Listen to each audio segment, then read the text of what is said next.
Olá, meu nome é Fernanda Rondon, eu sou psicóloga do Vá com Alma. A minha pergunta de hoje é a seguinte: estabelecer vínculos com os familiares idosos pode aumentar o seu bem-estar? Se você for parar para analisar, essa pergunta ela é dúbia e é proposital. Então vamos lá. Então vamos começar. O primeiro estudo que eu encontrei comentou que adolescentes e crianças que tiveram maior contato com seus avós tiveram menor probabilidade em apresentar questões comportamentais e emocionais. E eles ainda falam dos benefícios que se tem desses idosos com a participação na vida dos seus netos adultos. Então, assim, olha só que interessante, que rico esse tipo de coisa, esse tipo de envolvimento. E eles ainda falam também, o artigo arrisca dizer que existe uma probabilidade dessa geração mais idosa e dessa geração mais nova de apresentar sintomas menores de depressão ao longo da vida. Então, assim, a gente precisa olhar, a gente precisa se conscientizar para o que está acontecendo. A gente está num momento contemporâneo que acaba representando um isolamento da geração mais antiga. E quando a gente olha para esse tipo de estudo, a gente precisa colocar isso, a gente precisa compartilhar esse tipo de informação para fazer com que as pessoas reflitam sobre essa situação, sobre a importância de trazer para perto esses idosos na vida dos seus filhos, né? No caso dos seus filhos, né? E participar do processo do núcleo familiar como um todo. Eu trouxe 5 dicas aqui para você se conscientizar um pouco sobre a importância de criar um relacionamento, de fortalecer o relacionamento com o seu idoso ou então com a sua idosa. Que a primeira coisa é o seguinte, a respeito da sabedoria que eles têm, né? Quando você está passando por algum tipo de dificuldade, raramente você recorre a esse público que tem ao longo da sua vida um caminho regado de experiências, tanto positivas quanto negativas. Então, assim, é uma tapeçaria rica e que, na maioria das vezes, a gente deixa de lado. A segunda alternativa que eu ofereço aqui a você é o seguinte: quando você tem um convívio maior com as suas raízes, você tem uma sensação de pertencimento maior. E um desses estudos que eu estou falando aqui com vocês comenta que quando você tem um núcleo familiar forte, mais sólido, a tendência disso se estender para as outras gerações da sua família tendem a ser bem maiores. E quando uma criança, por exemplo, enfrenta alguns desafios na escola, por exemplo, com o bullying, né, que a gente vê isso aí a todo momento, ela tende a ter uma resistência maior àquela negatividade. Olha que interessante. Ou seja, quando você sabe, quando você entende um pouco da onde você veio, quando você entende um pouco mais das suas histórias, das histórias, é óbvio, né, que a criança acaba tendo contato maior com seus pais.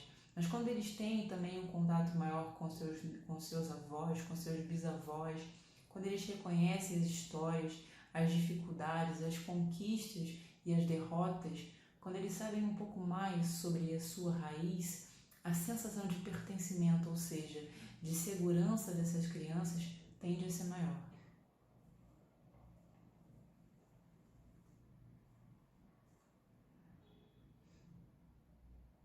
O terceiro caminho aqui para você é o seguinte: quando você começa a compreender, a se aprofundar, a mergulhar mais na história dos seus antepassados, você tem mais força de encarar os seus próprios desafios.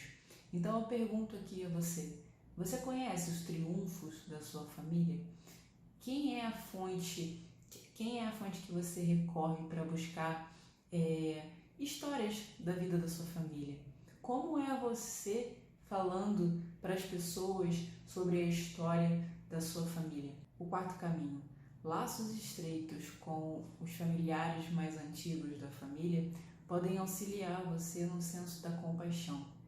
Quando você começa a conviver com uma pessoa mais idosa, você começa a perceber que talvez você precise mudar algumas das suas rotinas, da maneira como você é, porque quando a gente fala com um idoso, o senso, o cuidado com o idoso é muito diferente, né?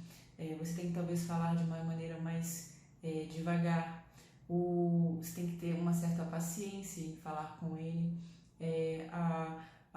qualquer tipo de atividade que você queira executar, você precisa primeiro saber se ele ou ela está apta a poder desenvolver determinada atividade. Então, assim, quando você começa a se preocupar, a ver o que você pode, o que não pode, aquilo que você pode aumentar e aquilo que você tem que diminuir para fazer com que o relacionamento seja mais tranquilo, mais bonito, você começa a ser um cuidador, se você for parar para pensar. E quando você começa a se questionar, a ver a importância, a reconhecer a importância de mudar o seu comportamento, você consequentemente começa a transmitir essa atitude de empatia e de compaixão com outras pessoas.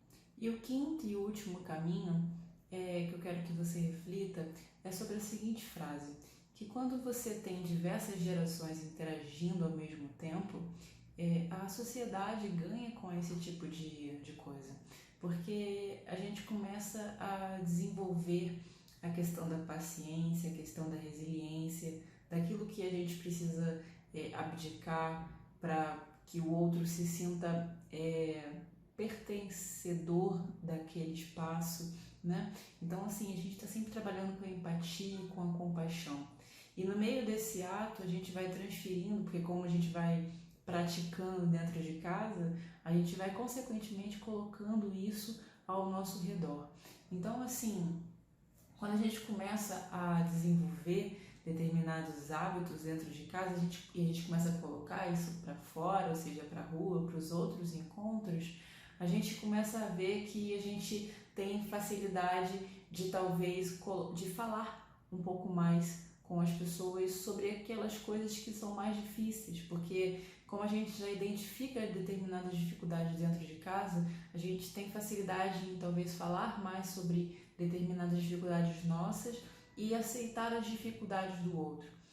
E também tem uma outra questão também, o valor. A família nesse processo é importante porque faz com que haja uma troca de experiência. Talvez esse vídeo tenha até ficado um pouco longo, mas quando a gente fala de família, a gente precisa reconhecer a importância dessa união.